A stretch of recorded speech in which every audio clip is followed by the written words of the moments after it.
유승원 목사의 은혜의 뒷이야기.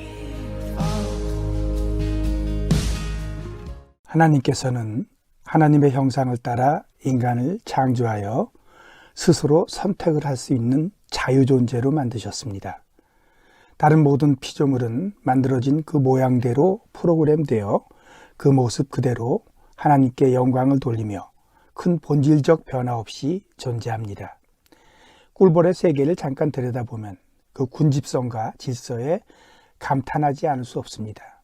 늘 다투고 싸우는 사람들보다 낫다는 생각이 들기도 해서 그들에게 배워야 한다는 교훈도 있습니다. 그러나 그렇게 사회적으로 똑똑해 보이고 질서정연한 벌들은 협력하여 모아놓은 꿀을 인간에게 도둑질 당합니다. 그런데 그렇게 오랜 세월 같은 방법으로 도난을 당하면서도 단 한 번의 대척도 내놓지 못하고 무고한 세월 그대로 생식하고 먹고 모으고 빼앗기지만 아무런 변화가 없는 것이 그 똑똑한 꿀벌들입니다.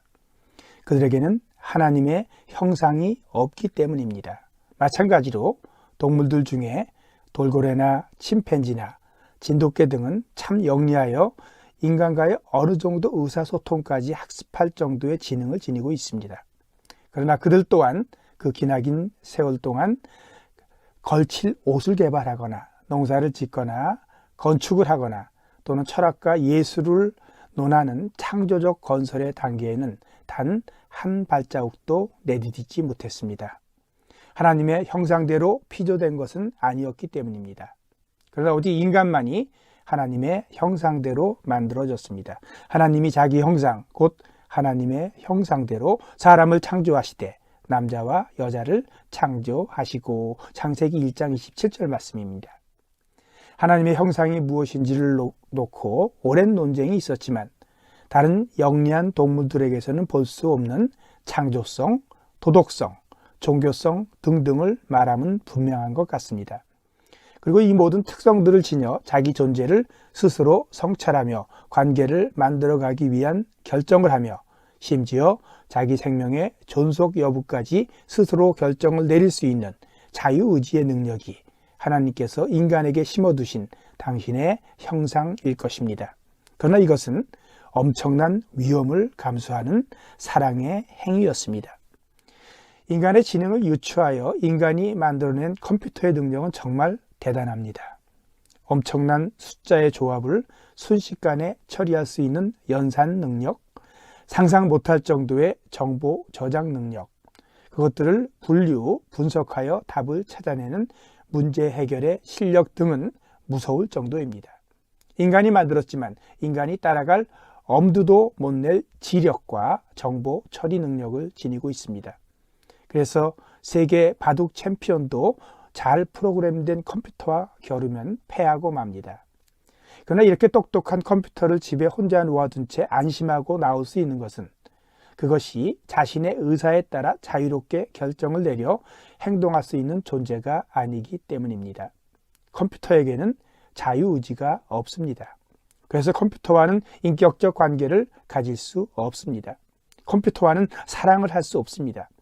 소위 인공지능이 요즘 사람들과 대화를 하는 것 같지만 그것은 인간이 데이터를 정교하게 심어 놓았기 때문에 이루어지는 인과관계의 자동 반응일 뿐입니다. 하나님께서 인간을 만드시고 다른 동물들에게는 없는 엄청난 사고력과 창조성을 주셨습니다. 그 똑똑한 인간에게 그토록 위험한 자유의지를 허락하신 것은 인간과 인격적 관계를 가지시기 위함이었습니다. 인간의 사랑을 받고 인간을 사랑하기 위함이었습니다.